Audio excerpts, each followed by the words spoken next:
Mr. Dunlap, sir. Thank you, Your Honor. Thank you. Counsel. Good afternoon again. We bring you back to September 5th, 2022 at 3400 Howland Boulevard in Deltona. That is a Wawa, little Wawa convenience store, gas station. On that day, at that gas station, at about 3 o'clock in the morning, Kanaka Burgess was the victim of an aggravated battery with a deadly weapon perpetrated by Joy Millings. The state intends to prove that charge against Joy Millings, and you will hear testimony from the form of witnesses, and you will see evidence in the form of exhibits and photographs. The victim, Kanaka Burgess, will come in and testify, and she will testify what happened that night, where it happened, and who did it. You will hear testimony from Lieutenant Chris Johnson, paramedic EMT, who was called to the scene. You will hear testimony from then Deputy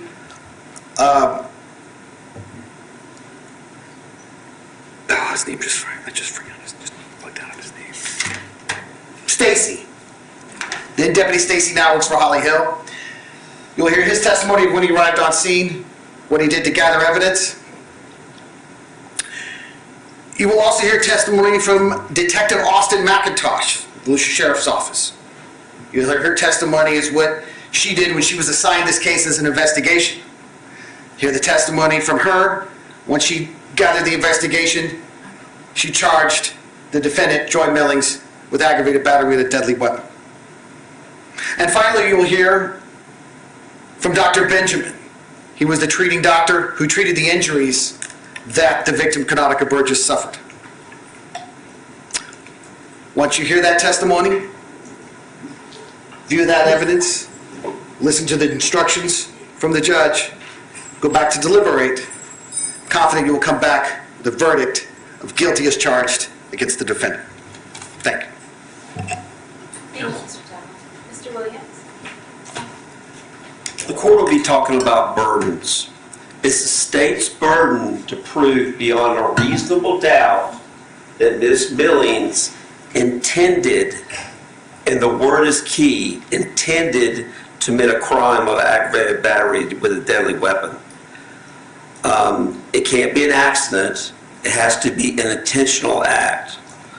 Before this incident, Ms. Millings and Ms. Burgess were close friends for about 5 or 6 years. Ms. Burgess would do Ms. Millings' hair. After about 5 years, they started hanging out regularly. They were friends. They went to the Super Bowl. They went to events in Tampa. On that night in question, Ms. Burgess, even though she had just had a breast lift, called and wanted to celebrate her birthday weekend. So she called Ms. Millings and asked her, hey, let's go to this club, Guilt, in Orlando. So they arranged to meet at Wawa. Now, Ms. Burgess was driving a rental car. She had had an accident. She was driving in a rental car that was a black Mustang. Ms. Millings was driving a Charger. And basically, Ms. Millings got there about 20 minutes early at the Wawa in DeLand and backed into a parking spot. She didn't pull in, she backed into a parking spot. And then 20 minutes later, Ms. Burgess drove up, and she didn't park into a spot. There are parking spots like this and like this. There's a roadway where cars go back and forth to try to go back and forth in front of on the side of Wawa. And so she pulled her car up. Ms. Millings got out of her car, and they had agreed for Ms. Millings to drive to Guilt in Orlando. So they arrived at the club about 11:30, and they partied till about 2 a.m. They both drank. There were no fights. There were no arguments, nothing of that nature. Then Miss Millings, after 2 o'clock, drove the black Mustang home back to the Wawa. And she parked it, not in a parking spot, but she parked it in a transgress where the cars go back and forth. She parked it, left the door open, and then what she did, she actually walked to her car. So she left the car door open, and she walked to her car, and the next thing she remembers is opening her car door, turning the car on, placing it in gear and drive, but she also, her feet were sore from dancing, so she slipped her shoe off. And that's the last thing that she remembers. She remembers the door opening and being punched over and over and over again. And she also had a necklace. She had wore her prized necklace out to the club. It was worth $10,000. Okay, that necklace was grabbed. She woke up. When she woke up, she had hit a pole, and airbags had deployed. And Ms. Burgess was nowhere to be found. Now, we suspect Ms. Burgess was the one who followed her to her car, opened the car door, and started punching her, grabbing that necklace. We don't know why, but because there was no confrontation. But it interfered with Ms. Millings' ability to control the car because her car was in drive and her foot was on the accelerator when she was being punched. She has very little memory of anything. Now, the state's going to show you pictures of her hands. Her hands, basically, no scrapes, no fingernails, nothing, no broken nails or anything. So if there was a fight, if she was able to fight back, Ms. Millings couldn't fight back. She didn't have the ability to. She's disabled, plus she was caught off guard. There may be an accusation of her grabbing a wig, some type of a blonde wig.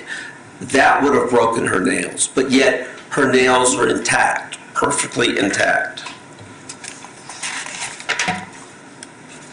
Now, what happened is Ms. Millings got out of the car, she sat down, law enforcement showed up, both airbags had been deployed, the brand Mustang was still parked in the middle of the road of the transgress, and Ms. Millings' car had hit that pole. So law enforcement arrived and started questioning Ms. Millings, who was cooperative.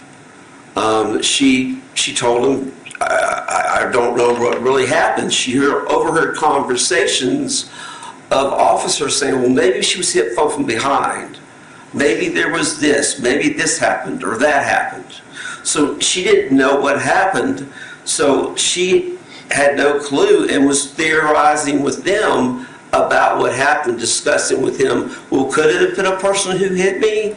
Could there be a male involved? She was listening to the surroundings. There was a situation where Ms. Millings was panicking. She was trying to call Ms. Burgess because she did not know what happened. No one told her what happened at the scene, that Ms. Burgess was in the hospital. She called her family, she called everybody. Well, at one point, officers told her to stop calling, and she didn't. So what they did is they put her in the car, put cuffs on her, and let her sit there for 10 minutes, and then basically took her out of the car and said, don't use your cell phone. In that case, at some point, Ms. Burgess was taken to the hospital. Now, in this situation, there's an independent witness. I mean, you've got what Ms. Burgess said, and you got what Ms. Millings said. Well, you have somebody called Margaret Rivera. told law enforcement and testified that two people were fighting inside a car's driver's side. Fighting inside a driver's side. She either thought it was a person with a blonde wig, which would have been Ms. Burgess. She testified that also that the other person fit the description basically of Ms. Millings. But there was a vigorous fight going on the driver's side, and when both were fighting, then all of a sudden there was the acceleration of the vehicle, and the vehicle hit the pole. It didn't run over anybody. She testifies it didn't run over anybody. No one was dragged, and no one was struck by the car. Ms. Millings finally found out what happened to Ms. Burgess. She called her boyfriend, Joy Brown, and said Ms. Burgess was at the hospital, and Mrs. Millings was worried. So the next day, what she did is she herself had been beaten. She herself had her necklace ripped off of her and missing. $10,000 necklace was missing. So she called law enforcement. She called VCSO and gave her name and said, I'm Joy Millings. I'm a victim of a case where I've been beaten and my necklace has been stolen. And she showed up and she called a three-way call. And then she showed up and gave the front desk ID to be able to get that report. So she gave her medical marijuana card, and someone in the back, Ms. Numph, filled out the paperwork and simply turned it around to her and said, sign it. And she signed Joy Millings. They're going to make a big deal of that. The front desk, she just simply signed her name. And in that paperwork, there was all the stuff with Ms. Burgess was redacted, and the stuff with Ms. Joy Millings was visible. You also hear from an expert. You hear from an expert, Andy Cospito, a former law... Objection. What's your objection? Characterization of the witness. We've agreed that he's an expert. Go ahead. Overruled. You will hear from an expert, Andy Cospito, a former law enforcement officer, former traffic homicide investigator, and accident reconstruction specialist for 20 years, and he will tell you what happened. He will testify. He's testified for a lot of people. Oh, you guys, so that video is cut. That is the end of the opening statement for the state and for the defendant, Mrs. Millings' attorney. Now, Mrs. Millings does have two attorneys. That's one. And then there's a female attorney you can see back there sitting with her. She's also her attorney as well. Now, I did post one video before this with the only witness to this case that seems to side with Mrs. Millings' story more so than the victim, Ms. Burgess. But I'll go ahead and cut this video now, guys, and make sure you follow up, like, comment, subscribe, share, repost, and until next time, you guys stay blessed.